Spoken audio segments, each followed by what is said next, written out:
So I want to welcome everybody to the African History Network show. Today it is Thursday, October 28th, 2021, and we are live broadcasting right here on 9:10 a.m. the Superstation, the Future Radio in Detroit, and our YouTube channel, the African History Network, and also our Facebook fan page, the African History Network, and also my YouTube channel, Michael Imhotep, Imhotep. So we've been covering the trial of the three white men accused of killing Ahmaud Arbery. Killing took place February 23rd, 2021. And on this show, we've talked about the citizens arrest law that is at the center of this trial, the citizens arrest law. Okay. Welcome to the African History Network show. It is Thursday, October 28th, 2021, and we are live. I'm your host, Brother Michael Imhotep. We've been talking about and giving you updates on what's going on in the trial of the three white men accused of killing Ahmaud Arbery. This trial is taking place in Glenn County in Georgia. The killing took place in Brunswick, Georgia, which is a town of about 16,000 people. It's a predominantly African-American town, but the county is predominantly white. The county is about 70% white. At the center of the trial, is the citizens arrest law that allows people to stop somebody, or in some cases chase somebody, if they are suspected of a felony. And it really surrounded, in later years, it really surrounded like retail theft, things like this. Okay. And there has been some talk about how this law was rooted in slavery, and dealt with capturing runaway slaves. All right. So we're going to deal with some of that history today. This is a law that dates back to 1863, during the Civil War, when Georgia was part of the Confederacy. So, all this week we've been talking about the documentary that aired on MSNBC on Sunday, October 24th, called Civil War, the Root of Our Division. Civil War, the Root of Our Division. And we've been dealing with different aspects of that documentary and how the teaching of the Civil War and what happened in Civil War and Reconstruction, 1865 to 1877, and what caused the Civil War, how that differs based upon which region of the country you grew up in. And we know that Georgia was one of those 11 states that seceded from the Union and took up arms to maintain slavery, because they said it was central to their way of life and central to their wealth. Yesterday, on yesterday's show, we talked about the Clinton, Mississippi. I think it was yesterday. We talked about the Clinton, Mississippi massacre of 1875. And that was Tuesday's show. We talked about the Clinton, Mississippi massacre of 1875.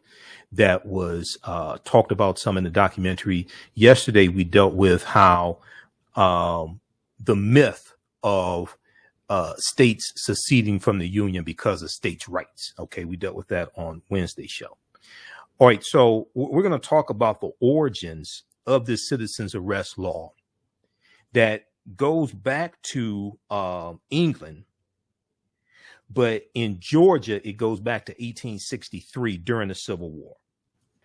And it was part of the slave holding. It was a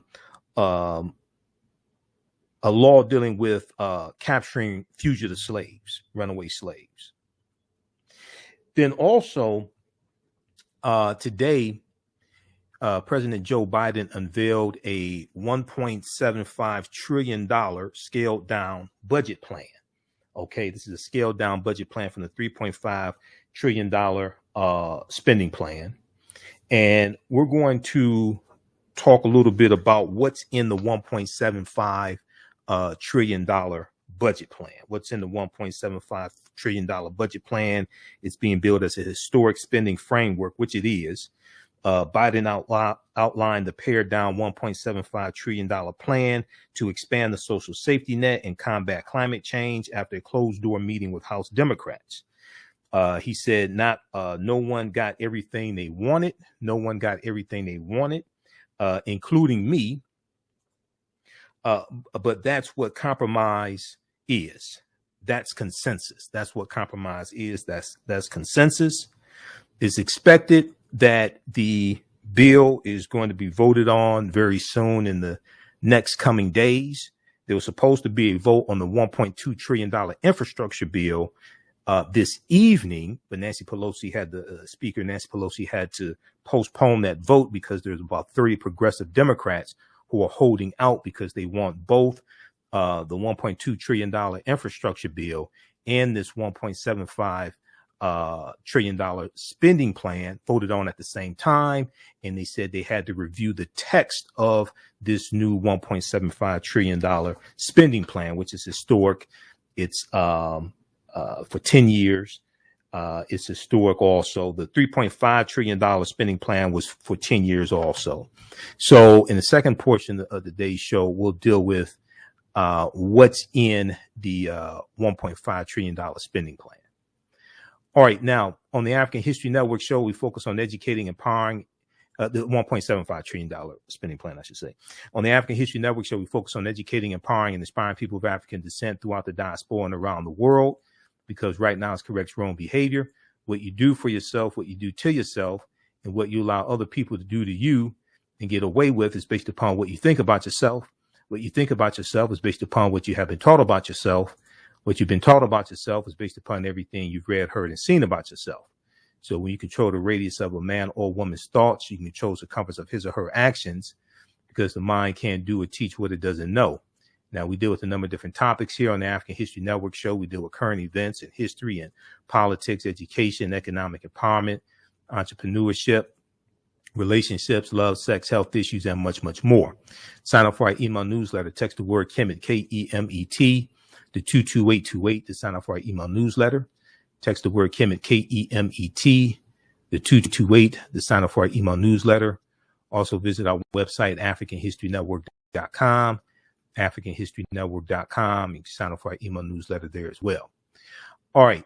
And then we'll give you more information about the online courses I teach on the weekend, from the Civil War to the Civil Rights Movement and Black Power, 1865 to 1968. We do that on Saturdays. And understanding the transatlantic slave trade, what they didn't teach you in school, we do that on Sunday.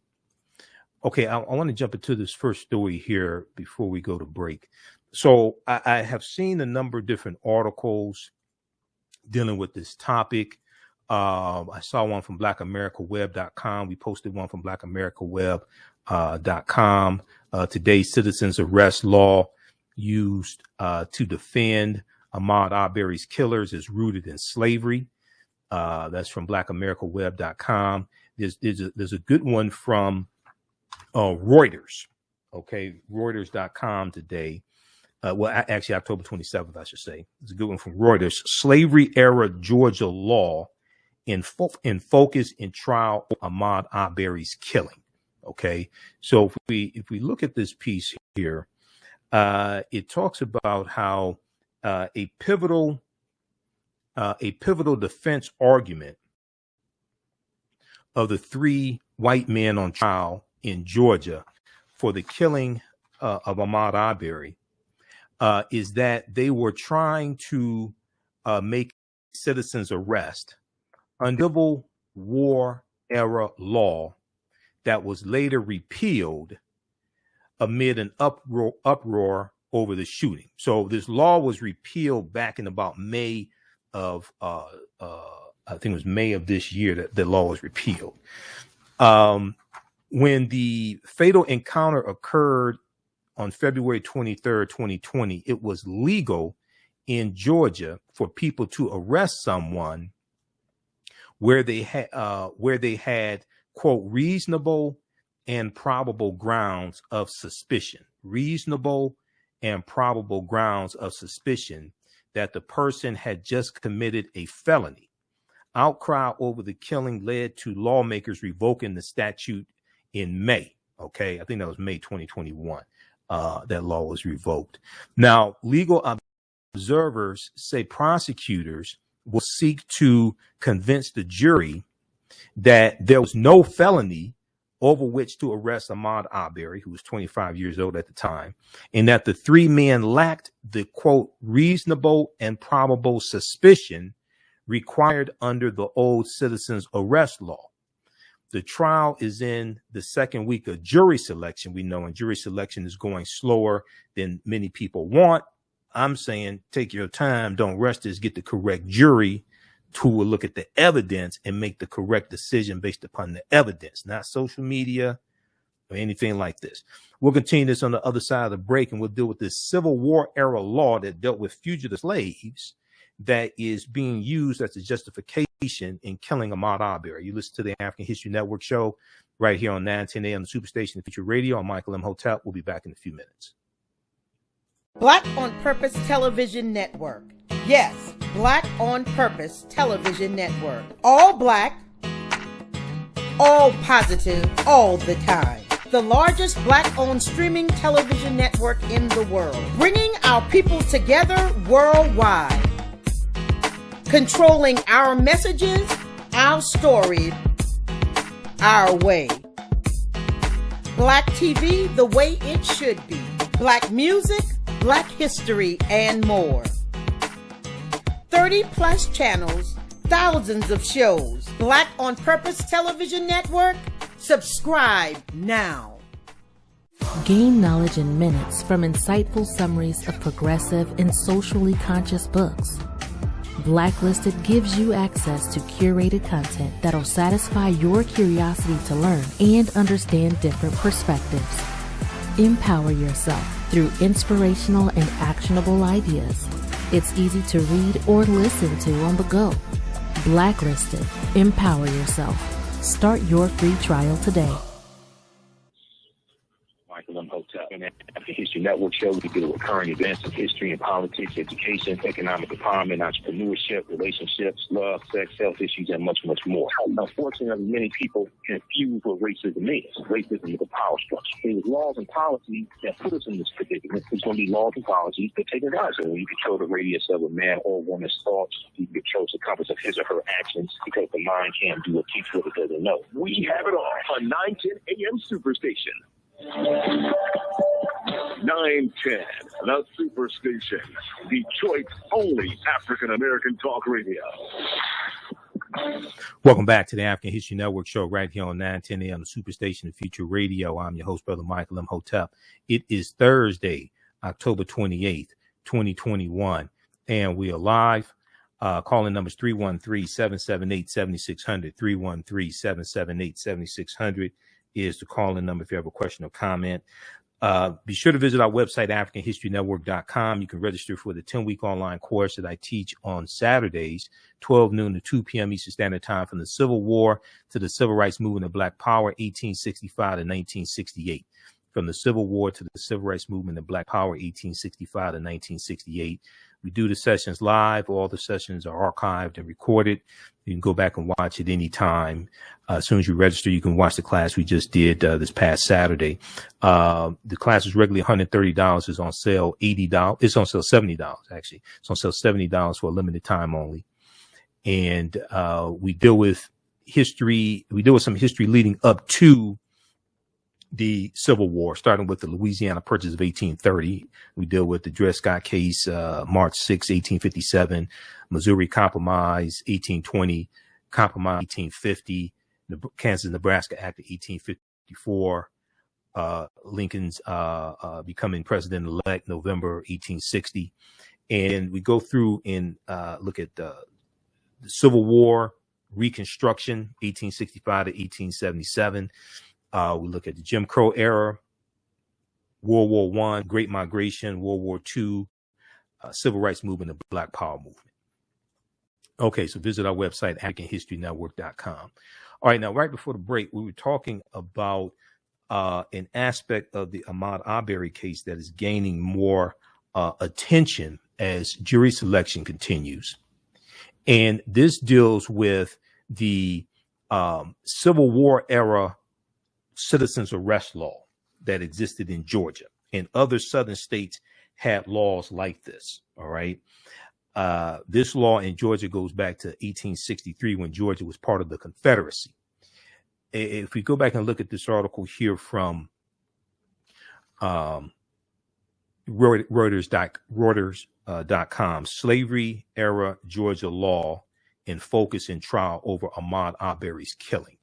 And then there's a really good one from fastcompany.com that gives more background history and traces this law back to England, going back to the 13th century. Slavery era Georgia law in focus and trial over Ahmaud Arbery's killing. All right, now, so we know this law was repealed in May 2021, okay? But it was in effect at the time this killing took place. Before Ahmaud Arbery's killing, the law had been largely unchanged since it was codified in 1863. The law had been largely unchanged since it was codified in 1863, when Georgia was part of the slave-holding Southern Confederacy during the Civil War. Now, when you go through and watch the documentary Civil War, The Root of Our Division, and you look at other documentaries and other information dealing with the Civil War and Reconstruction and slavery, one of the themes in the documentary and one of the themes that we hear, and we can juxtapose this to critical race theory and attack on critical race theory, is that you'll have a lot of white people who say, and there was one in the documentary who said this, they acknowledged that slavery happened, they acknowledged it was wrong, but they basically said it's in the past. What do you want me to do about it? But they want to preserve Confederate monuments today that represent the past. And many of them don't want to address laws and policies that are in place that are a legacy of slavery and Jim Crow segregation, etc. So on the one hand, you have many people who say slavery was in the past. Yes, we acknowledge it happened, but it's there. But we want to hold on to the symbols of the Confederacy that was in the past also. Confederacy ended in 1865. So they want to honor the Confederacy and protect the Confederacy. And one of the results of Reconstruction ending was Southern states passing laws and rewriting their state constitutions to suppress the African American vote. And those laws stayed in place until many of them until 1965, when the Voting Rights Act went into place, when the Voting Rights Act was passed. But now you have many of those same states passing voter restriction bills like Georgia and Texas to do the same thing that they rewrote their state constitutions in 1890 and 1901 as in Alabama to do, to suppress the African American vote. So you have people on one side who says slavery happened, but that's in the past. What does that have to do with today? But they want to hold on to the symbols of the Confederacy today, and they want to pass Jim Crow era laws today to do the same thing that they did to us after slavery ended. Before Ahmaud Arbery's killing, the law had been largely unchanged since it was codified in 1863, when Georgia was part of the slave-holding Southern Confederacy during the U.S. Civil War. The law was changed in May 2021. So when you have people who say slavery happened, but what do you want me to do about it? How about changing the oppressive laws that still exist that are a legacy of slavery that you want to ignore? When you say slavery happened, what do you want us to do about it? How about changing the laws that are legacy of slavery okay, that are still in place today that you want to ignore. At the same time, they're passing laws in like Texas and Georgia and southern states attacking critical race theory, which is not taught in K through 12 schools, because they want to suppress how the history of slavery and systemic racism is taught. And whoever controls the teaching of the past will control the trajectory of the future.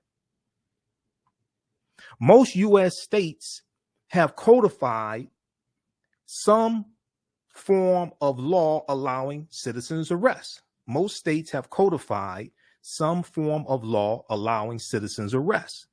The American Civil Liberties Union and others that successfully sought to repeal the law said the state's statute was originally passed to enable the capture of escaped slaves. Now, this was a law that was still on the books until May 2021. So when I hear people say slavery was in the past, yeah, but the legacy of slavery is right here in the present. This is why politics is the legal distribution of scarce wealth, power, and resources, and the writing of laws, statutes, ordinances, amendments, and treaties, their adoption, interpretation, and enforcement. This is why changing these laws is so important. The ACLU, the American Civil Liberties Union, and others that successfully sought to repeal the Georgia citizens arrest law that went into effect in 1863 when Georgia was part of the Confederacy and they seceded from the Union to maintain slavery. The ACLU said that the Georgia citizens arrest law, that statute, was originally passed to enable the capture of escaped slaves.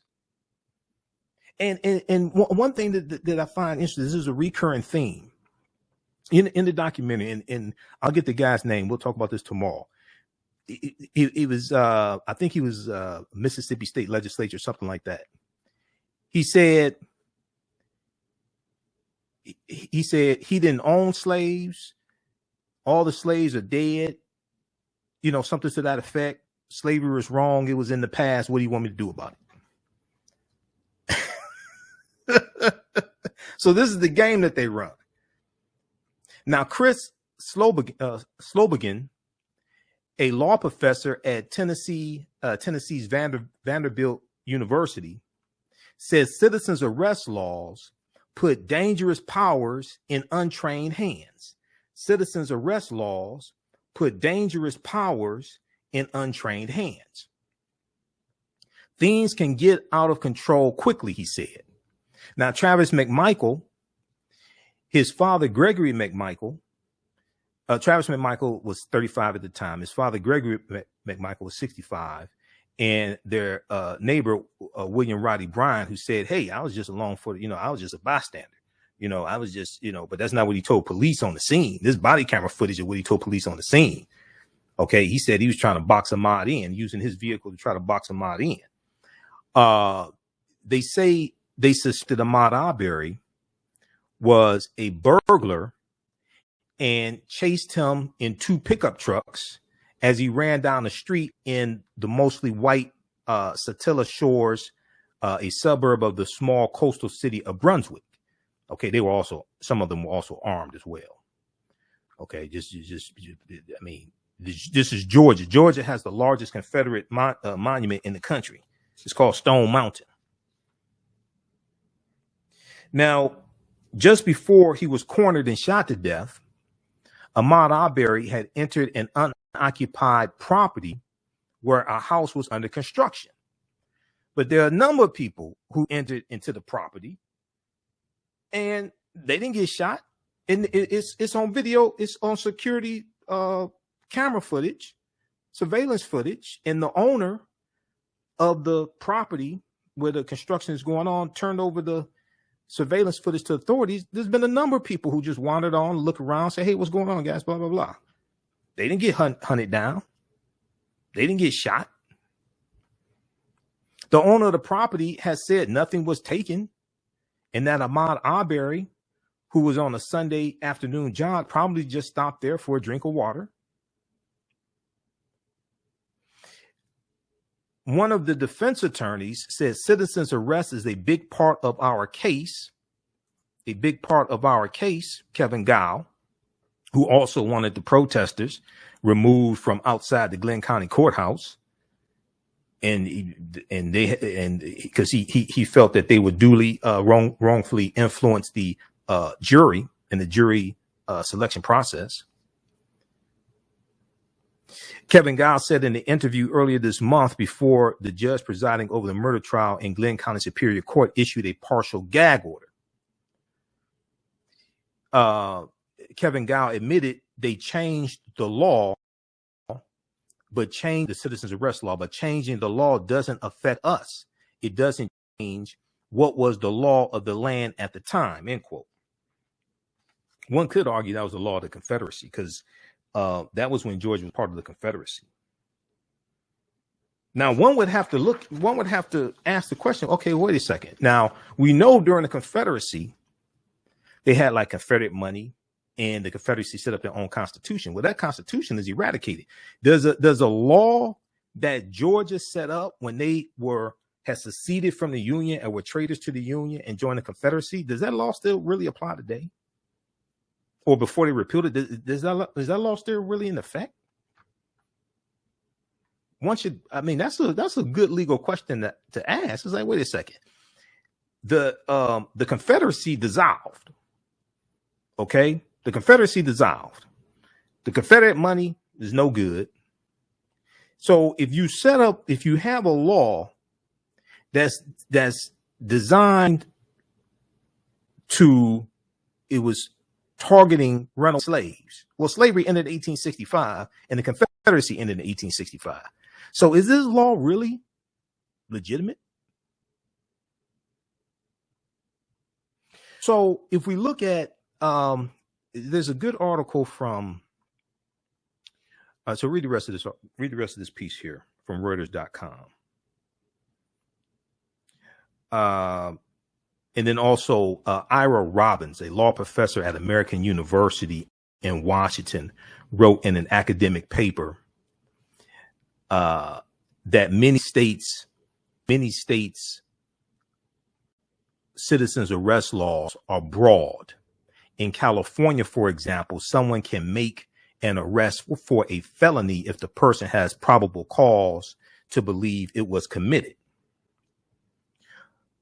While recruiting citizens to aid in eradicating crime is a noble idea, Ira Robbins said or wrote, strict safeguards are needed to prevent the law from being abused.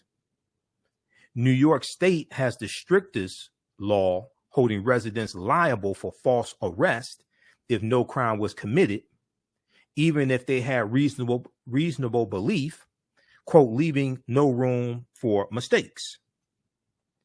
In Georgia, the elected county prosecutor who first looked at the Ahmaud Arbery case accepted the citizen's arrest rationale offered by the three white men and concluded they should not be arrested according to Glenn County Police. Okay, that was Jackie Johnson. Now, the decision drew outrage after May 5th, when a cell phone video, so it would be May 5th, 2020, after a cell phone video recorded by William Roddy Bryan showing the men chasing and killing Ahmaud Arbery was published by a local news outlet and quickly spread online. All right, read the rest of this article. Name of this one here from Reuters is Slavery Era Georgia Law in Focus in Trial over Ahmaud Arbery's Killing. All right, now I want to go quickly to, there was a good article from blackamericaweb.com, and I monitor about 35 different news sources on a daily basis, so I see all of these articles. There was a good one from blackamericaweb.com called Ahmaud Arbery's, it's called Citizens Arrest Law Used to Defend Ahmaud Arbery's Killers is Rooted in Slavery. Citizens Arrest Law used to defend Ahmaud Arbery's killers is rooted in slavery. The Civil War era statute was finally repealed in May after well over a century of being on the books in Georgia. But I thought slavery was over with. See, you have to ask the question, wait a second. Chattel slavery ended in 1865. This law went into effect in 1863 in Georgia, and it was geared around targeting runaway slaves. So why is the law still on the books? Chattel slavery ended 156 years ago. Why is the law still on the books? And I would ask the question, wait a second, if this law went into effect when Georgia was in secession and they were committing treason against the Union, is this law still valid?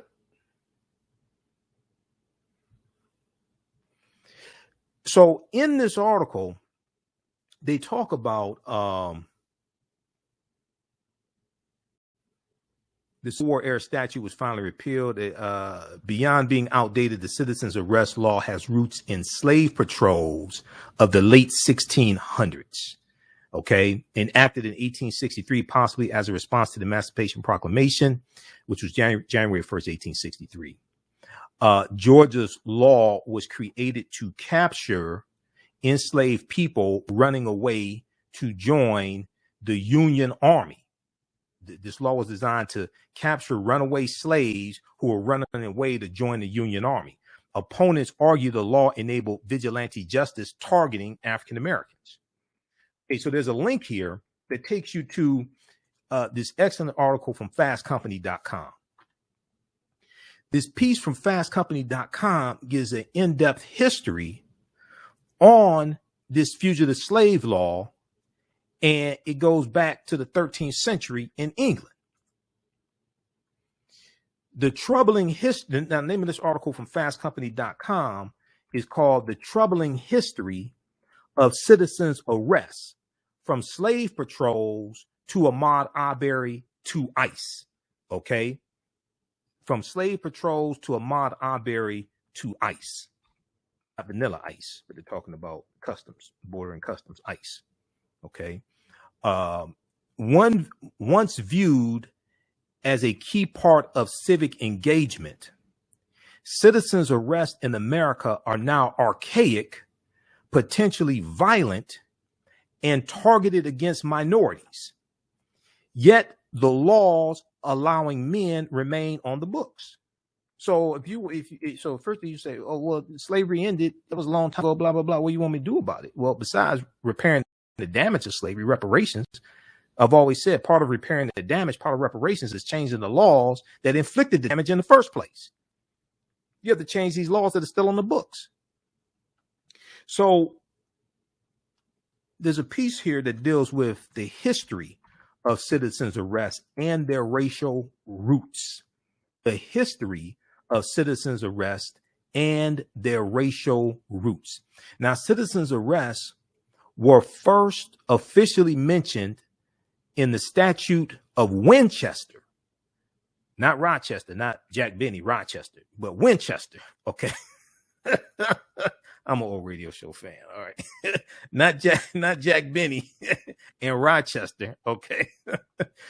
Citizens' arrests were first officially mentioned in the Statute of Winchester in 1285 AD, when King Edward I explicitly instructed citizens to join the night watch, and take part in quote unquote hue and cry, H-U-E, hue and cry, which was public outcry and pursuit when a fellow citizen is suspected of a crime. Okay. This citizen's arrest dates back to the 13th century AD in England. Now, quote, until they be taken and delivered to the sheriff, end quote. Until they be taken and delivered to the sheriff, end quote. Now, this community justice became an important part of keeping law and order in England when it was impossible for peace officers to enforce the law alone. That then became an important tenet of the early Anglo-American, their word, Anglo-American, idea of liberty, says Jason Opal, O-P-A-L, a professor of history at McGill University. So you deal with Anglo-Saxons. Okay, Anglos and Saxons were two groups of Germanic people, also known as barbarians. The Anglos, the Saxons, the Jutes, the Lombards, the Picts, the Alans, the Franks.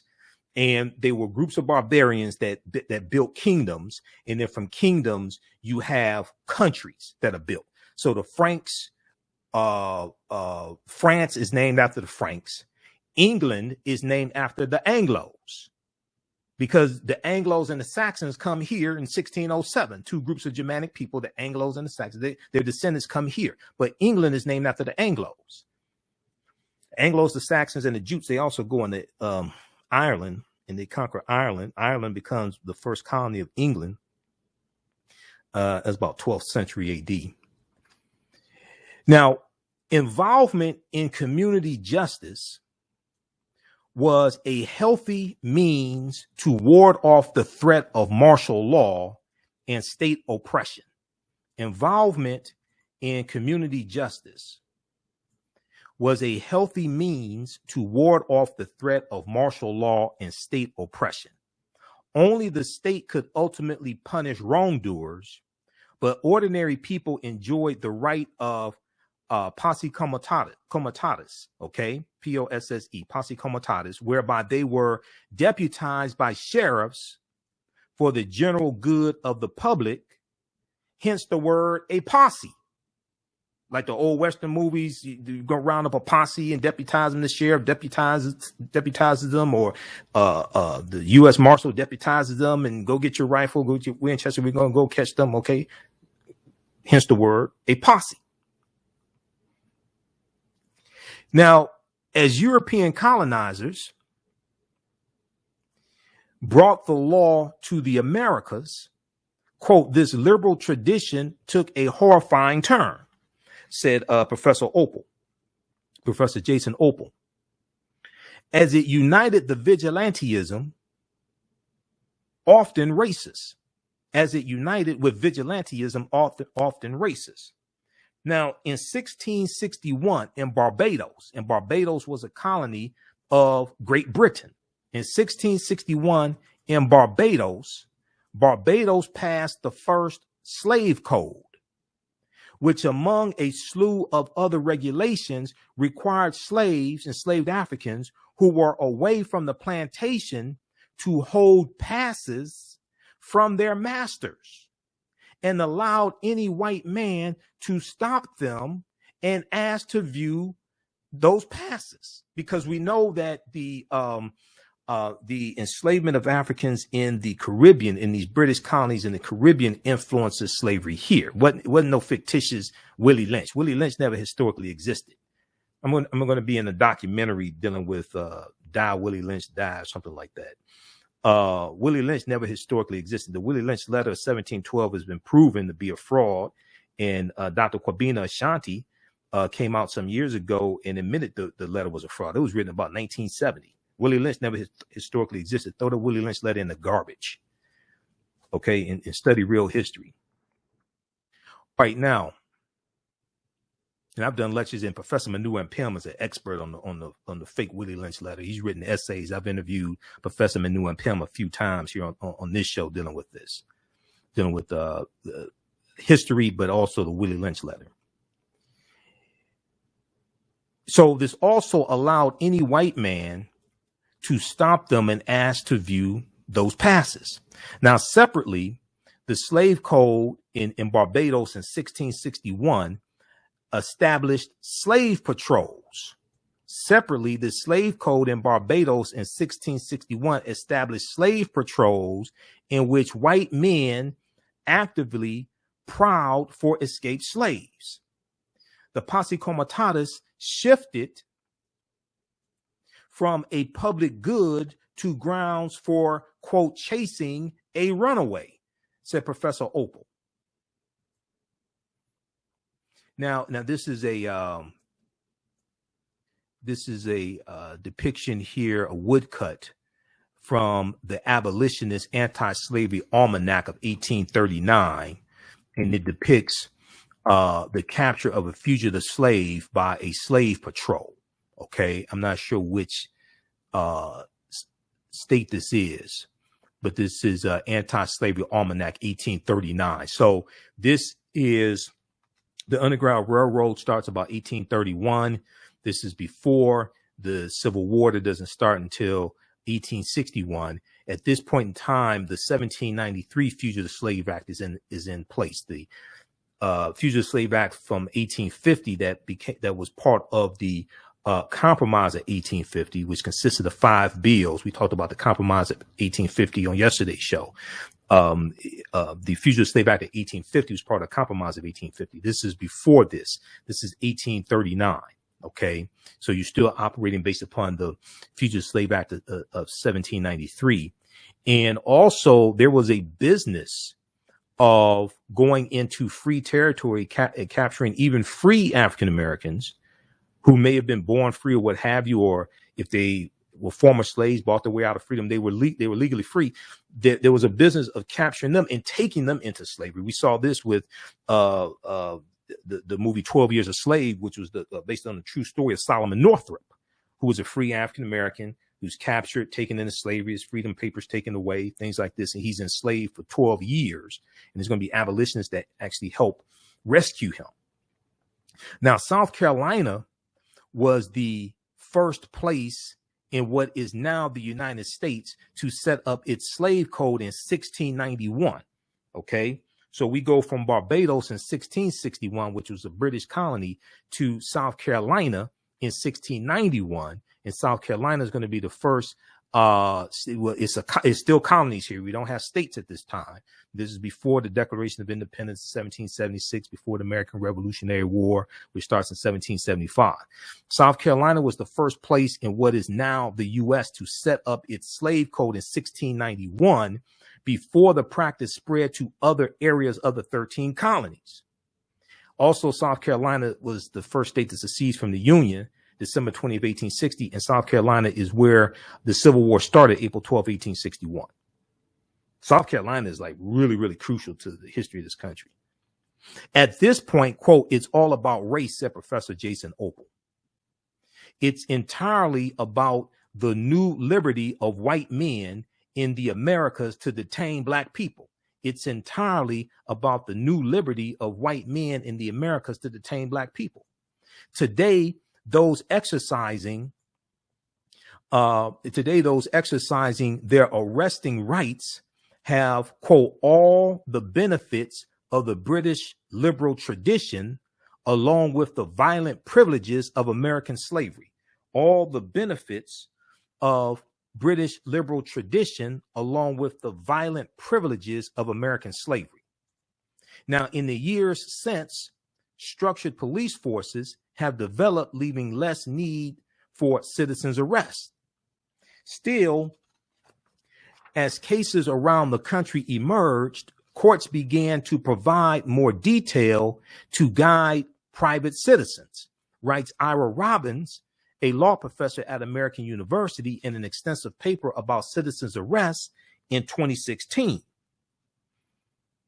Through the 19th and 20th centuries, the 1800s and 1900s, some state courts explicitly codified citizens' arrest laws. Other states still rely on common law precedents. Now, most versions remain vague and open to interpretation. Some states allow citizens' arrest only for felonies. Some states allow for citizens' arrest for misdemeanors, and some for any, quote, breach of peace, end quote. In Arkansas, for instance, the law only calls for, quote, reasonable grounds for believing, end quote, that a person committed a felony. In Illinois, almost anything is fair game for an arrest except an ordinance violation. In Maine, the state of Maine, citizens can arrest for lesser crimes only if they saw them committed, but for more serious crimes, probable cause is enough. Now, this creates an array of problems, said law professor Ira Robbins. Many citizens do not comprehend the parameters of their authority.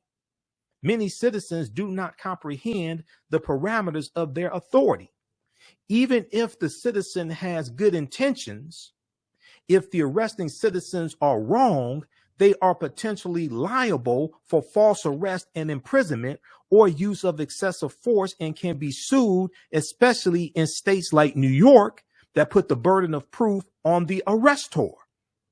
States like New York that put the burden of proof on the arrestor, the person doing the arrest. Now, it also opens up the door to abuse of power and the risk of people carrying out personal vendettas. Law professor Ira Robbins cites multiple cases of torture. Quote, one arrestor detained the suspect, bound him, hung him from his feet, and struck him while he was questioned about items missing from a shop, from a store. End quote. Now, in this case, the court charged the arrestor with false imprisonment for administering vigilante justice. All right. We're almost out of time here on 910 AM Superstation WFDF. Those watching on Facebook and YouTube, keep watching. We're going to keep going for a few more minutes here. And if you like this type of information, you can support the African History Network. Visit our website, AfricanHistoryNetwork.com, AfricanHistoryNetwork.com. You can register for the 10-week online courses. I teach 2 of them. On Saturday, it's from the Civil War to the Civil Rights Movement and Black Power, 1865 to 1968. We go through a lot of the history here. Visit our website, AfricanHistoryNetwork.com. We do that class on Saturdays, 12 noon to 2 p.m. Eastern Standard Time. And then you can also support the African History Network, $ the AHN Show through Cash App, $ the AHN Show through Cash App, also through PayPal, paypal.me/the AHN Show. I'll be on Roland Martin Unfiltered on Friday. We'll talk about that on tomorrow's show. Remember, right now, let's correct wrong behaviors. Not over till we win. Wakanda forever. And we'll talk to you next time. Peace. Okay, everybody stand by. We're going to keep going for a couple more minutes because I've got to get out of here. How's everybody doing? All right. So who has heard this information before? Because the methods are not true. That's part of the problem. The methods a lot of those methods laid out in the Willie Lynch letter are not true. This is why when you go research Professor Manua Pim's information, you'll see that. This is why we have to study real history. We're operating based upon a whole lot of myth, a whole lot of nonsense, and don't understand real history. This is part of the problem. Okay. And how are you going to correct a problem when you don't even understand the origin of the problem? All right. So we have that. Who has not heard this information dealing with the origins of the citizens' arrest laws?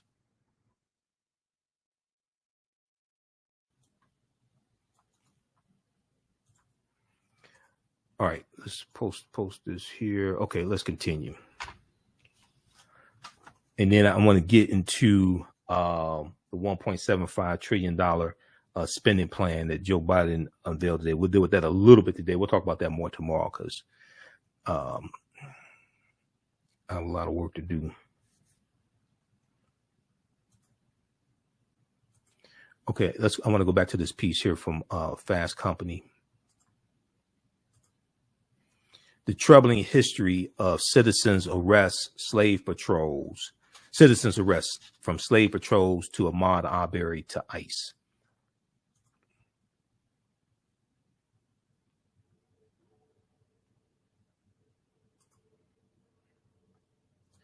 All right, let's continue.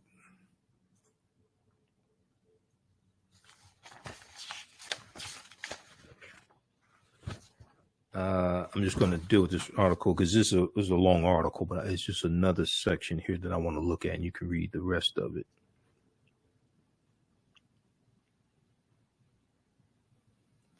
Okay, now, when citizens arrest stray into vigilantism,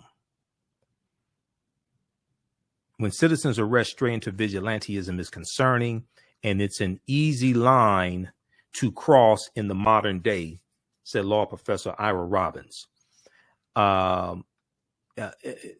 Ira Roberts is particularly concerned with, quote, private citizen volunteer watch groups like the New York founded Guardian Angels and the Extreme Justice League, an armed patrol group that keeps, quote, eyes and ears, end quote, on the streets of San Diego, all while wearing superhero costumes. Now, in the United States today, in the U.S., today's citizens' arrests have also been made more dangerous by the prevalence of firearms. Because going back to the 13th century, when you're going back to 1285 AD and the Statute of Winchester, you ain't have firearms back then. In England, they didn't have firearms. First firearm is manufactured is right around 1346 AD in the 14th century. So the 13th century Statute of Winchester did require citizens to carry arms. It commanded that every man have in his house harness for to keep the peace. But the text notes lances, knives, falces, and gisarms, which are both curved sickle-like agricultural tools. The statute didn't note firearms because they ain't have them back at that time in 1285. Slave patrolling militias were also required to be armed, giving them powers that are unthinkable in Britain, unthinkable in the liberal tradition that it otherwise mimics, said Professor Jason Opel. Today, deadly force is still permitted in some states' adaptations of citizens' arrest laws. South Carolina's law reads that in certain cases, a citizen may arrest a person in the nighttime by efficient means, even if the life of the person should be taken, end quote. Now, in 1989, a Michigan court decided not to curtail a citizen's right to kill a fleeing felon.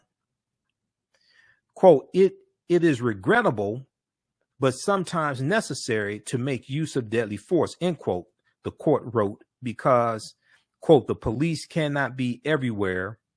They are needed at once, end quote. Now, I don't know if this law in Michigan is still on the books, dealing with killing a fleeing felon. I don't know. This was 1989. I don't know if it's still on the books now.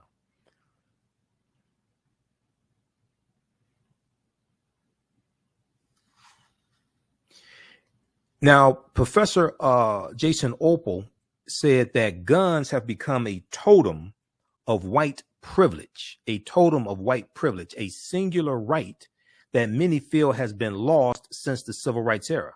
Racist elements now combine with specific gun rights, such as stand your ground laws present in 27 states, and Florida was the first state to have stand your ground laws. Florida was also the first state to have poll taxes as well in 1889. That's Florida as well. And Florida was one of the few states where for felony disenfranchisement, you lost your voting rights for life if you were convicted of a felony. So stand your ground laws are present in 27 states, which allow people to use lethal force if they feel threatened, regardless if they are able to retreat, and council doctrines, which allow them to shoot to kill a trespasser on their property in the name of self-defense. Now, this law led to the killing of Trayvon Martin by George Zimmerman, a neighborhood watch coordinator. He wasn't part of the national organization, the Neighborhood Watch, which is governed by the National Sheriff's Association, because they did research and they said this guy is not part. Like Neighborhood Watch is an actual national organization. Okay, so he was Neighborhood Watch coordinator. He was, but he wasn't part of the national organization because they said they did research and they said, we don't have any record of this person being a member of our organization. Because part of Neighborhood Watch is they tell you, you don't go chase down people. In Neighborhood Watch, they are not armed either, but they tell you don't go chase down people. You go report. You look, you watch, and you report. You don't go chasing people. So we know it was found justifiable in court, and the prosecutor didn't even want to prosecute the case there in Florida. That prosecutor was later defeated because that prosecutor was elected. Prosecutor was later defeated in a subsequent election. Such laws can lead to groups like the Boogaloo Boys, a mysterious far-right posse, often described as vigilantes, who have deputized themselves to patrol Black Lives Matter protests and marches with assault rifles. All right, read the rest of this article because I don't have time to get through the rest of it. It's like 2 more pages, or at least 1 more page. But this gives some background information on these citizens arrest laws, which are in this country largely, especially in southern states, a legacy of slavery, which need to be changed. The troubling history of citizens arrests, from slave patrols to Ahmaud Arbery to ICE. This is a piece from July 20th, 2020 from fastcompany.com.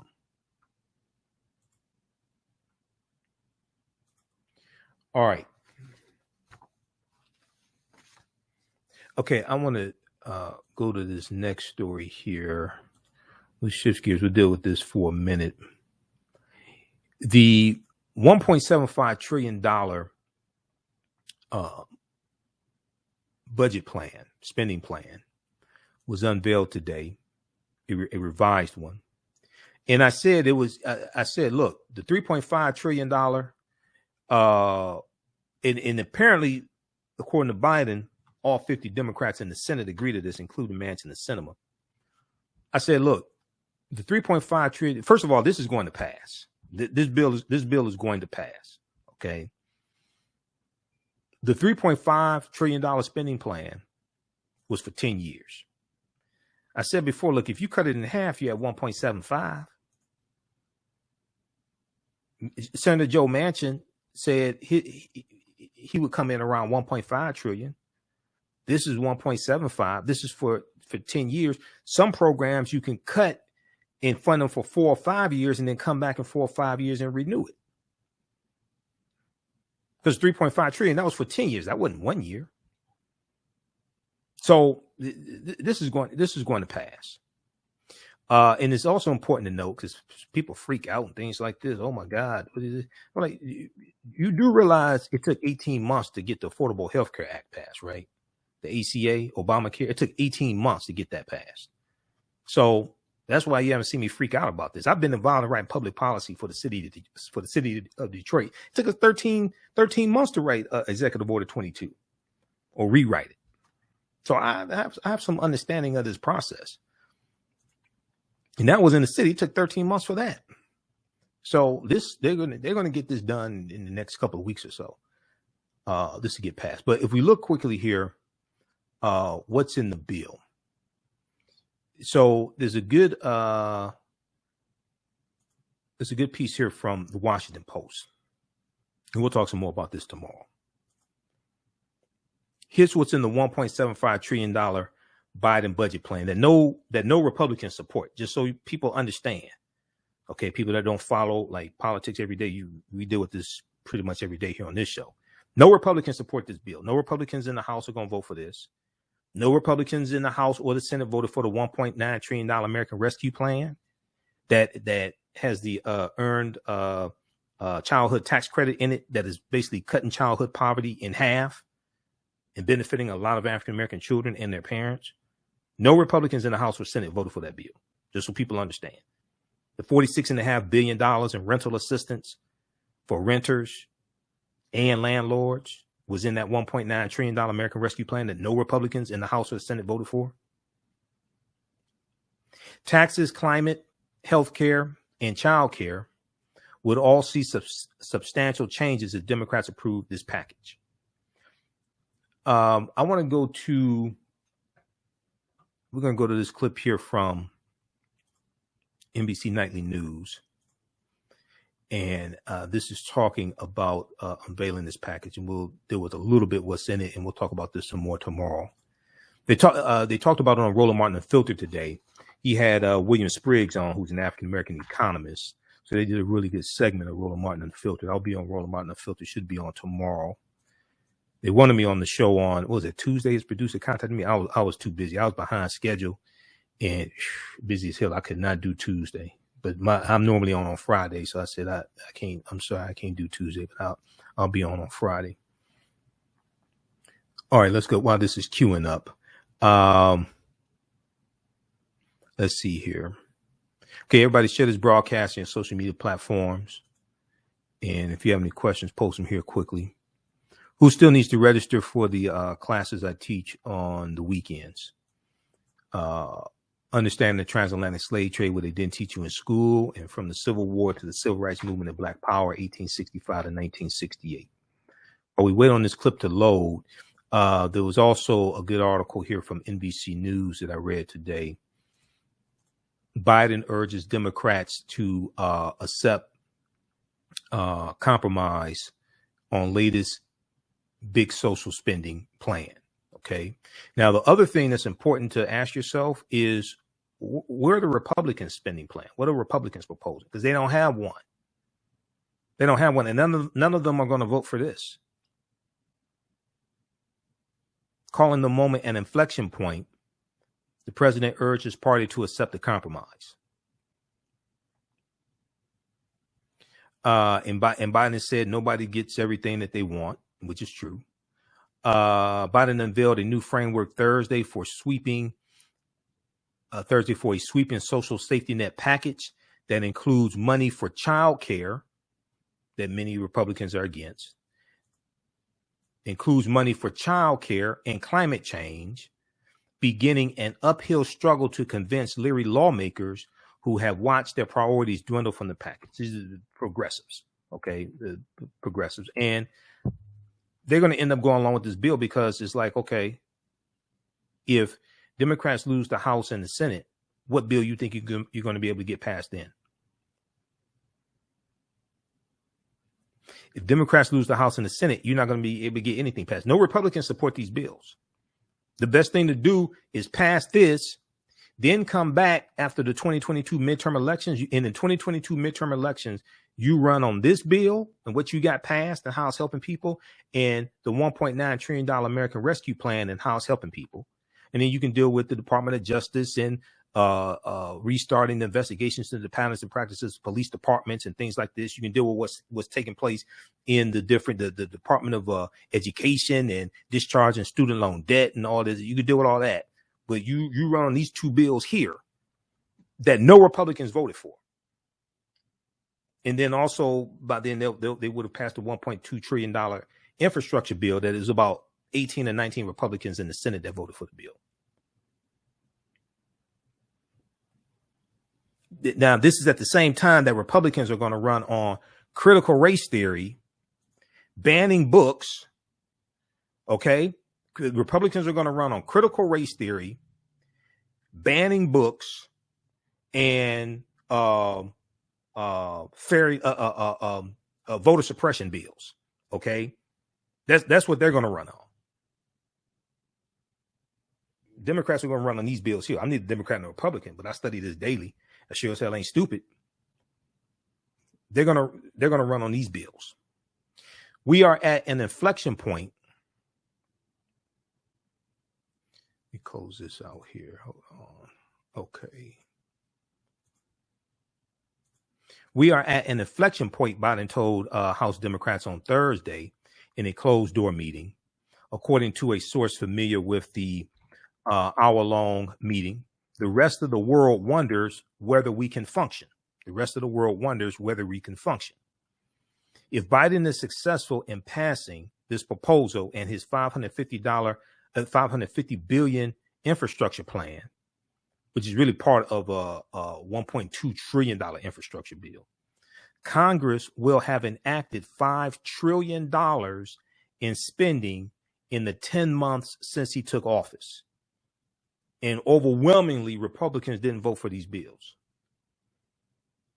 If Biden is successful with this, Congress will have enacted $5 trillion in spending in the 10 months since Biden took office, a historic level of new domestic spending.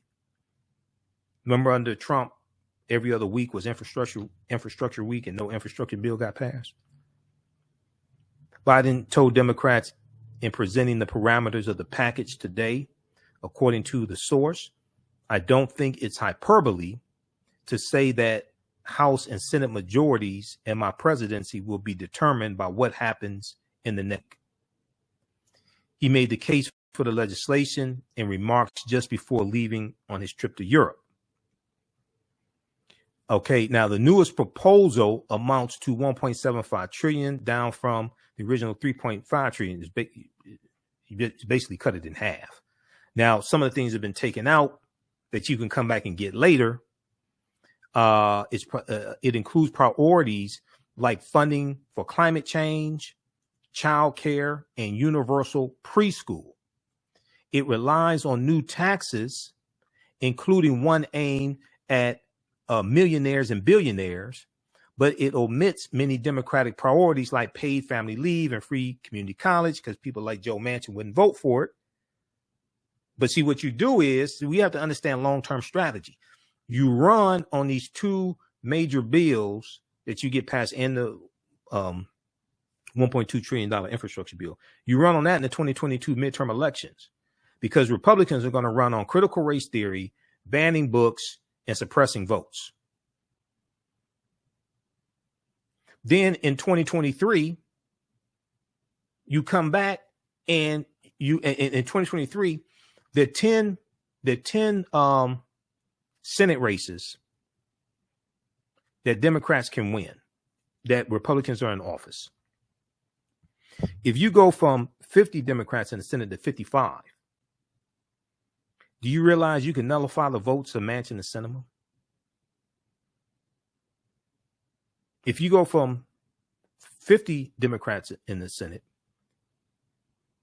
to 55, even if Manchin and Sinema vote against bills, you can nullify the votes, because then you can have, and especially if you vote in the right Democrats, not somebody else like Manchin, but Manchin is better than most Republicans, because if you study Manchin's voting records, these bills he votes for, most of these bills, Republicans don't even vote for. That's why I was listening to Reverend Al Sharpton's radio show today, and people were calling in saying, there's a rumor that Joe Manchin is going to leave the Democratic Party, go to the Republican Party. They're misunderstanding that article from Rolling Stone written by David Korn. What it said was that Manchin floated the idea of thinking about leaving the Democratic Party and becoming an independent. It never said he was going to join the Republican Party, because if you actually look at the bills that Manchin votes for, just like you look at his bill, the Freedom to Vote Act, the Freedom to Vote Act, okay, that he largely wrote along with Senator Raphael Warnock and others. No Republicans in the Senate voted to even move to the next step for debate on the bill. So even though he's a moderate conservative Democrat, and I disagree with him on a number of policies, the bills he votes for, Republicans consistently vote against. There's no place for Manchin in the Republican Party. If you actually understand politics, there's no place for Manchin in the Republican Party. If you think he's an outcast in the Democratic Party, dude, there's no place for him in the Republican Party. He supported the George Floyd Justice and Policing Act. No Republicans in the House, 212 Republicans in the House voted against the George Floyd Justice and Policing Act. That passed March 3rd, 2021. He supports the John Lewis Voting Rights Act. In August 2021, the John Lewis Voting Rights Act passed the U.S. House of Representatives by a vote of 219 to 211. 211 Republicans, basically all Republicans voted against the bill. So as much as I dislike Joe Manchin, I'd rather have him than a Republican in that seat. Because the bills he keeps voting for, that we advocate for, Republicans consistently vote against. But in the 2022 midterm elections, if Democrats go from 50 in the Senate to 55, you can nullify the votes of Manchin and Sinema, because you can alter the filibuster with 51 votes. And so far, now Manchin and Sinema may go for returning the filibuster back to a standing filibuster, because today is too easy to filibuster. You can just call in from the country club or what have you and do it. It wasn't always like that. And the filibuster, was not part of the Constitution, came into existence about 1917. But it used to be a standing filibuster, a talking filibuster, which is much harder to do. You have to hold the floor and try to galvanize support and convince people of your perspective. Today is too easy, and the onus is on the majority to then try to break the filibuster. It's too easy for the minority to use it.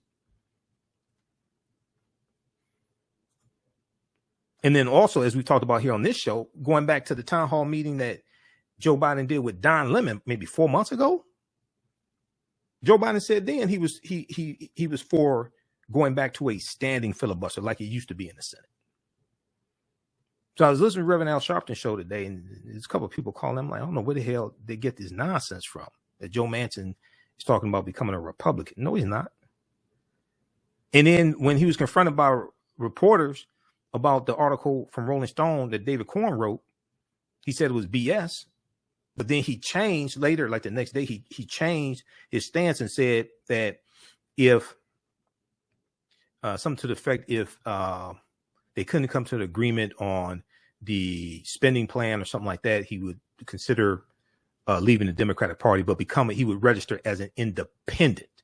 Okay. 1 week he would send a letter to Senator Chuck Schumer. The next week he would register as an independent. Now, it did not say in the article whether he would caucus with the Democrats or Republicans, as Senator Angus King of Maine and Senator Bernie Sanders of Vermont are both independents, but they caucus with the Democrats. It didn't say in the letter, but if you look at Joe Manchin's politics and the votes and what he votes for, Republicans consistently vote against that. It was nothing in that article that even hinted that Joe Manchin would caucus with Republicans. So I don't know where people are getting this nonsense from. The bad thing about it was Reverend Al Sharpton didn't even correct them with the nonsense they were talking about. I don't know. It relies on new taxes, including one aimed at millionaires and billionaires, but it omits many Democratic priorities like paid family leave, which is important, free community college, which is important. You can come back and get that in 2023. Get the 1.75 trillion passed now, get the infrastructure bill passed now, run on these three major bills: American Rescue Plan, infrastructure, and the human infrastructure, the spending plan. Run on that, and then you explain to people how parts of this bill are helping them and how it will help them. Because about 3 months ago, Mitch McConnell was in Kentucky, his home state, and he was talking to Kentuckians, and he was telling them that $4 billion was coming to Kentucky from the American Rescue Plan, the $1.9 trillion American Rescue Plan. Then the next sentence, he had to admit he didn't vote for the bill, but he's telling them how it's going to help you in Kentucky.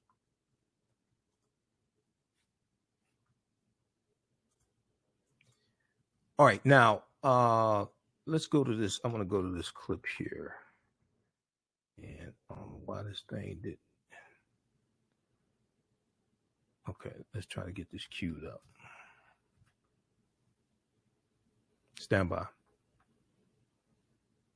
His multi-trillion-dollar spend, struggling with Democratic divisions over his multi-trillion-dollar spending plans. This morning, President Biden unveiling a new framework and urging Democrats to get his agenda back on track. After months of tough and thoughtful negotiations, I know we have a historic economic framework. Delaying his departure for key summits in Europe, the president first traveled to Capitol Hill. A source familiar with the meeting said he warned Democrats behind closed doors, "I don't think it's hyperbole to say that the House and Senate majorities and my presidency will be determined by what happens in the next week."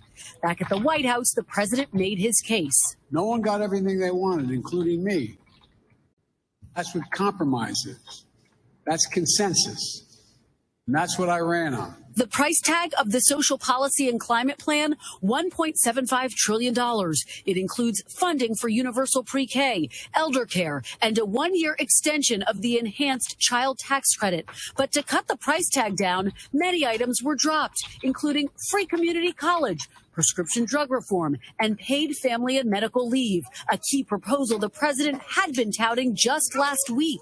We're one of the few industrial countries in the world that does not have paid leave. Progressives had demanded a framework on the social spending and climate plan before they would support the bipartisan infrastructure bill. And tonight, some blasting the president's proposal, saying there were too many cuts. Clearly, to my mind, it has some major gaps in it. I felt a little bamboozled because this was not what I thought was coming today. Many progressives saying they still don't trust moderate holdouts Senators Kyrsten Sinema and Joe Manchin, who today suggested the price tag was not too high.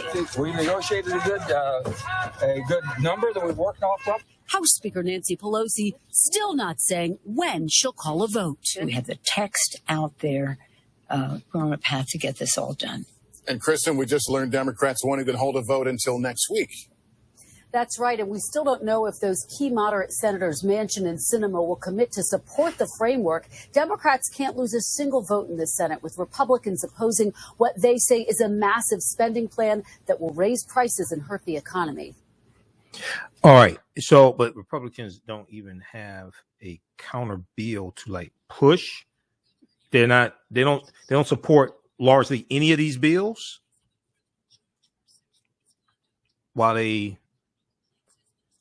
while some of them try to talk a revisionist history of January 6th insurrection, and others talk about critical race theory and things like this. It's not even taught in K through 12 schools. So if we look very quickly here at, and I was trying to pull up this other argument. We're going to look very quickly here at what's in it. Just some bullet points here. I was trying to pull up this piece here from Rolling Stone. Where is it? It was one from Rolling Stone. I think it was maybe Mother Jones. David Corn from Mother Jones. Let me see. Let me look at this. Hold on. David Corn. Yeah, it's from Mother Jones. Manchin tells associates he's considering leaving the Democratic Party and has an exit plan. Okay. Manchin ain't going nowhere. I'll tell you right now, Manchin, and he sure as hell ain't going to the Republican Party. So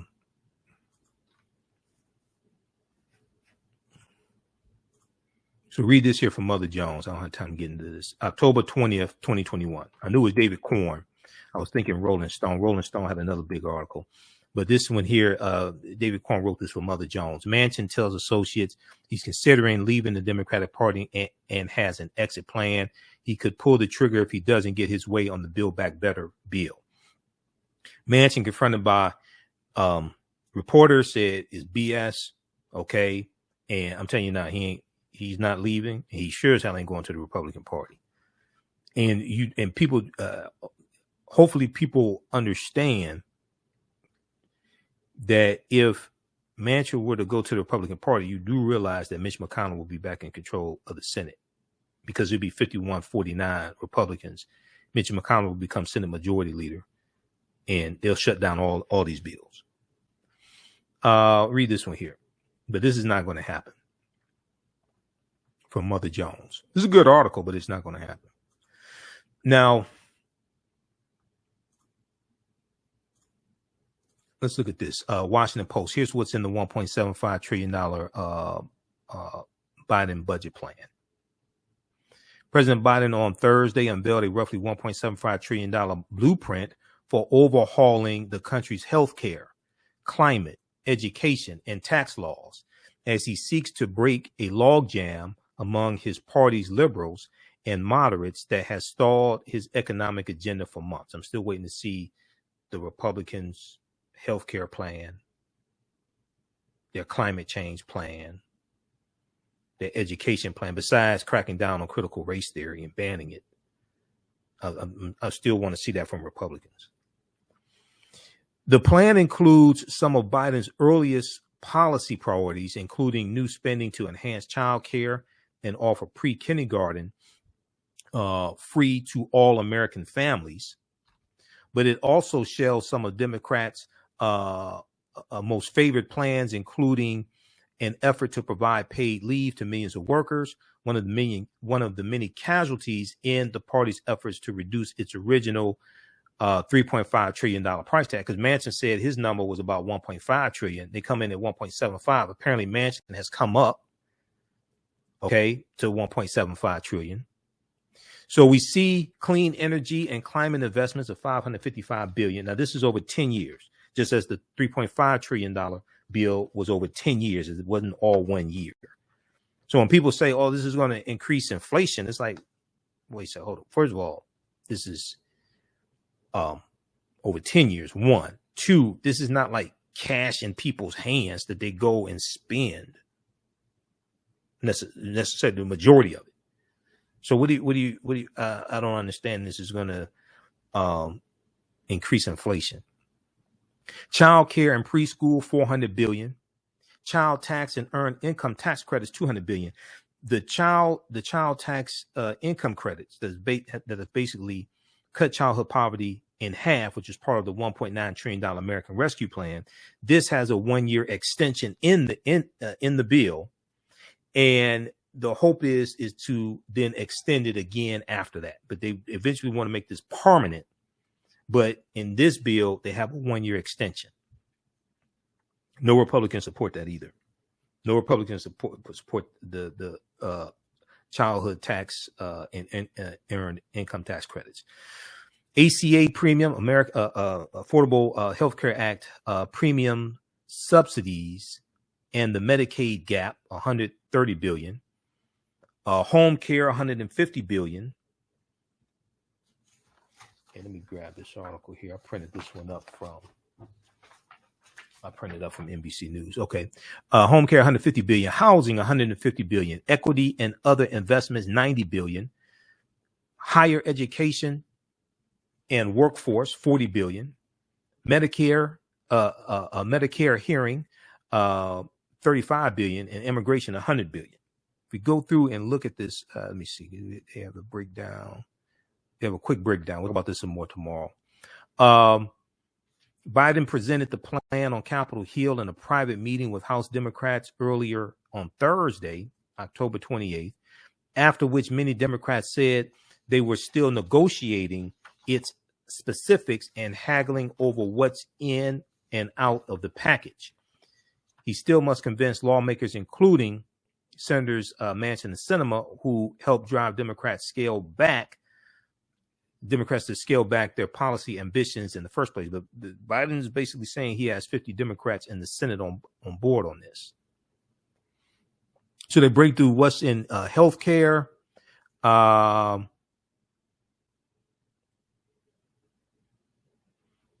extension until 2025 of expanded premium subsidies for most Americans who purchase healthcare plans through the Affordable Care Act marketplaces, as begun in the spring through the American Rescue Plan. Allow until 2025 low-income people in a dozen states that have not expanded Medicaid to buy ACA health plans without paying a monthly premium, which is help a lot of African Americans living in states like Georgia, because there are 12 states that did not do the Medicaid expansion. They're mainly southern states like Georgia that did not do the Medicaid expansion. Expansion of Medicare benefits for older Americans to include hearing benefits, hearing aids, different things like this, hearing benefits. Expansion of Medicare benefits is $35 billion for that. $150 billion for an expansion of home and community-based services for older Americans, older people, and people with disabilities. less than $400 billion Biden initially proposed for this purpose, but is $150 billion more than you have now. What's in the plan for families? Some of the most ambitious and expensive plans put forward by the Biden administration seek to ease the financial burdens facing millions of Americans, particularly low-income parents with children. The White House described the investments as the most transformative proposal targeting caregiving in generations, pointing to a slew of new programs and tax credits that date back to some of Biden's earliest campaign promises. Universal free pre-kindergarten for all 3- and 4-year-olds, which the White House has described as the largest expansion in such education programs since the creation of public high school roughly a century ago. Hopefully you can all see this. I know people are watching on different devices, so I want to make this really easy to see. The pre-kindergarten effort is part of a broader $400 billion bucket of funds to help Americans afford child care, aiming to ensure families who earn less than $300,000 annually spend no more than 7% of their income on child care for kids under 6 years old. Now, this is going to help a lot of African-American parents also, in case people are wondering. This is going to help a lot of African-American parents also. A 1-year extension of expanded refundable child tax credits, which will continue to be paid out on a monthly basis in people's bank accounts, if they have direct deposit, continuing a pandemic era relief program, the child tax credits, which have basically cut child poverty in half. And that was part of the $1.9 trillion American Rescue Plan that no Republicans voted for, even though it benefited people a lot of poor white people that voted for Republicans. It benefited them, but no Republicans in the House or the Senate voted for the bill. Roughly $150 billion to construct, rehab, and make available roughly 1 million affordable homes, as well as additional aid to provide rental assistance and help first-time home buyers. Roughly $150 billion to construct, rehab, and make available roughly 1 million available homes, as well as additional aid to provide rental assistance and help first-time home buyers. New higher education aid, including an increase to the maximum Pell Grant by $550 for roughly 5 million students in need, and additional investments to boost historically Black colleges and universities. Because there's also funding, in case people don't know, the annual White House budget is about $6 trillion, and there's funding for HBCUs in that bill also, for people that don't know how this works. This $1.5 trillion is in addition to the $6 trillion White House annual budget. So they talk about what's in the plan for climate change as well. The Biden administration aims to secure $555 billion in spending to address climate change, an amount the White House says makes the bill the biggest clean energy investment in the nation's history. You can read the rest of this. We'll talk about this some more tomorrow. So this is a transformative bill. You pass this, you run on the $1.75 trillion human infrastructure bill, the $1.2 trillion traditional infrastructure bill for roads and bridges that are collapsing, deteriorating, the $1.9 trillion American Rescue Plan, and you explain to people what's in that bill and how it's helping. Because a lot of people know about the Lawrence O'Donnell on MSNBC. He dealt with a poll that showed how it was about 60% of Americans knew about the earned childhood tax credit.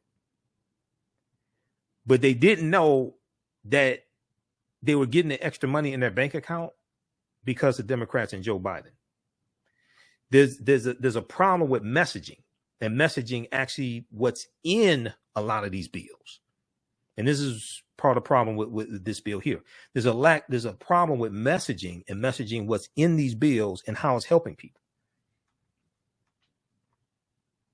It's just like the deferment on student loan debt that's in the American Rescue Plan.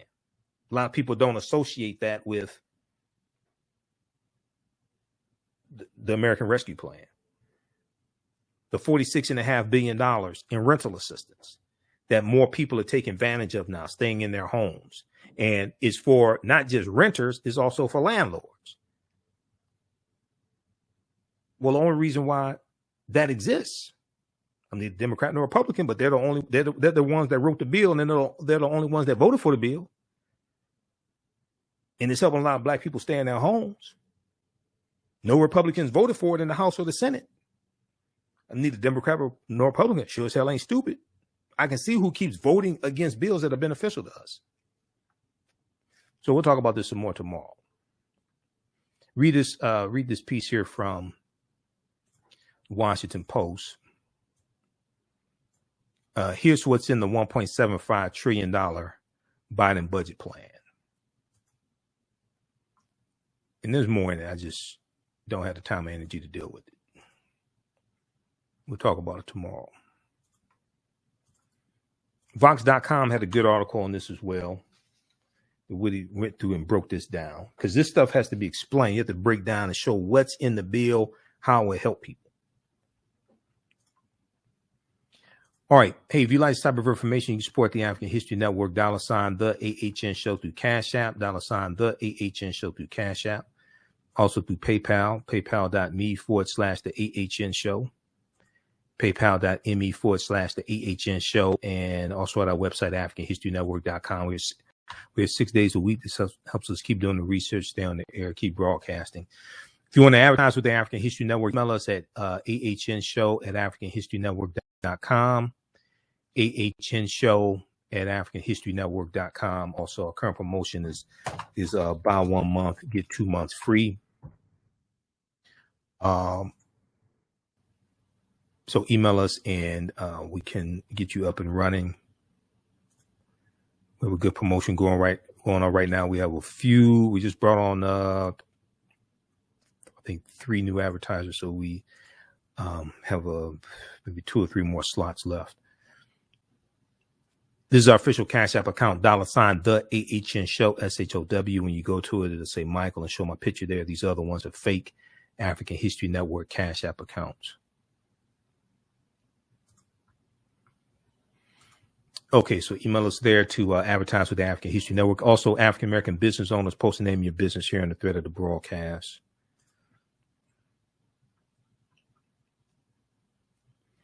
And then be sure to register for the online courses I teach on Saturday and Sunday. From the Civil War to the Civil Rights Movement and Black Power, 1865 to 1968. And it's a 10-week online course. You go through and analyze approximately a 10-year period of history, each class. And we'll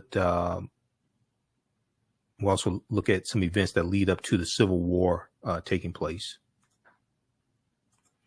And then the other class I teach is, now that's 12 noon to 2 p.m. on Saturdays. The other class I teach on Sundays, understanding the transatlantic slave trade, what they didn't teach you in school, ancient Kemet, the Moors, and the Ma'afa.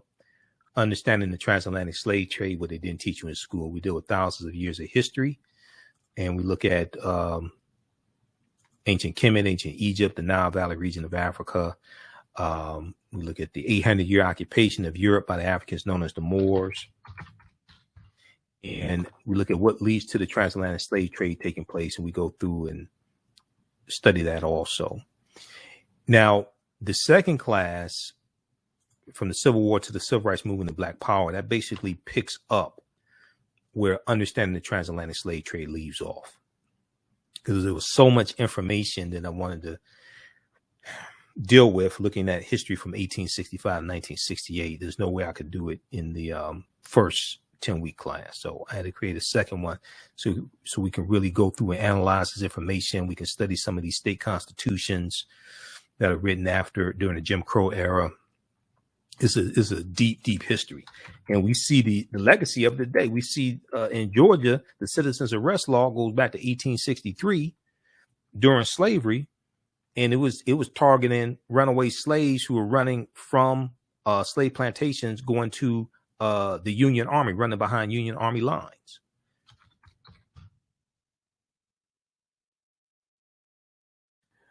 All right, and here's the link for the Understanding the Transatlantic Slave Trade also. So we see the legacy of slavery and Jim Crow segregation. We see it encoded in the laws today and still encoded in many of these state constitutions.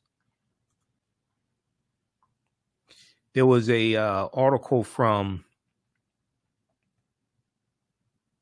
New York Times we talked about a couple of weeks ago dealing with Alabama. Right now in Alabama, they are trying to remove racist language from the state constitution. In Alabama state constitution was last written in 1901. There was an article from the New York Times about this. Let me pull this up here. This is why when people say, oh, that's all in the past. No, it's not. The law, many of those laws are still in place today. The legacy is still in place. We're still feeling the repercussions and consequences.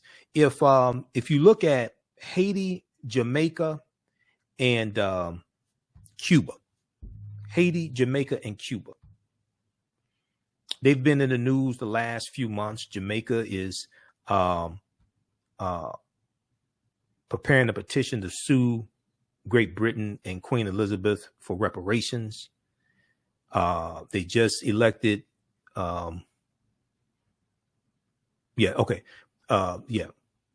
you have Jamaica, you have Cuba has been in the news, but also Haiti, the killing of Prime Minister Jovenel Moise, and the earthquake and Haitian migrants, all this stuff, right? Well, these were all three island countries that Christopher Columbus conquered on behalf of Spain in 1492 and 1494. Those three island nations have not recovered for what happened a little more than 500 years ago. They're still feeling the repercussions. So you think we're not feeling the repercussions of what in chattel slavery ended 156 years ago? Alabama begins removing racist language from its constitution. We talked about this a couple of weeks ago. This is from New York Times, good article from New York Times, which is connected to the Alabama state constitution of 1901 that was written to codify white supremacy. It was written to codify white supremacy. Many outdated provisions have long since been invalidated, but the language that was specifically intended to enshrine white supremacy has remained in the Alabama state constitution. In African Americans, this is article last updated October 7, 2021, are working to remove that language.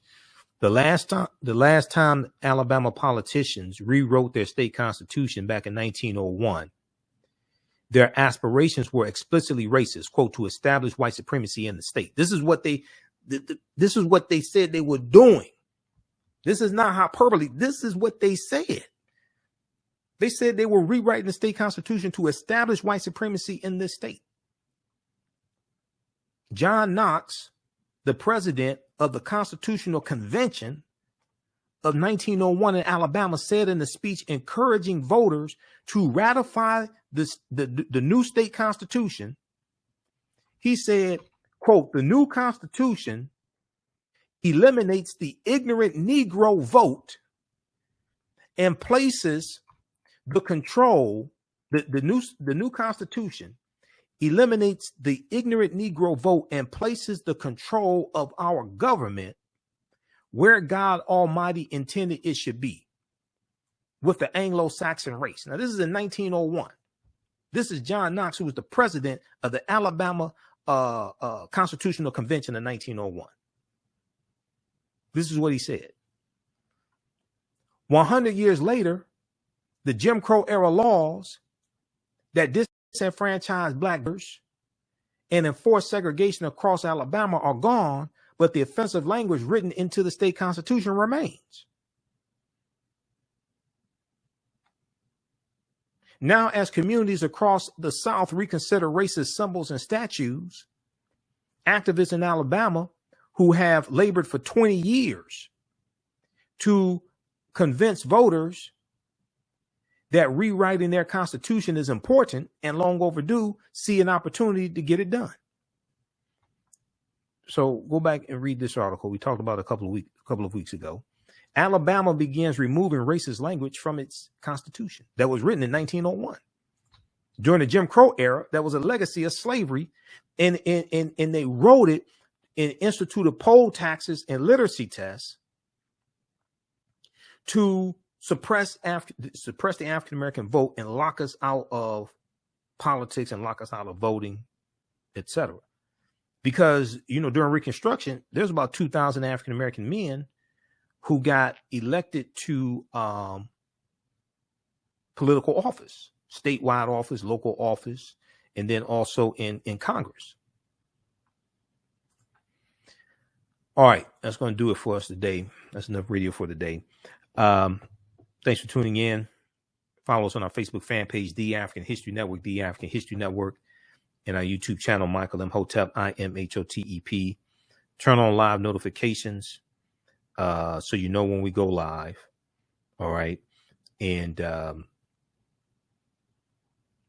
sign up for our email newsletter. Text the word Kemet, KEMET, to 22828 to sign up for our email newsletter. African-American business owners, email us at AHNshow@AfricanHistoryNetwork.com. And we'll let you know how you can advertise with the African History Network. All right. Remember, right now is correct wrong behavior. It's not over till we win. Wakanda forever. We'll talk to you tomorrow. Peace. Black on Purpose Television Network. Yes, Black on Purpose Television Network. All black, all positive, all the time.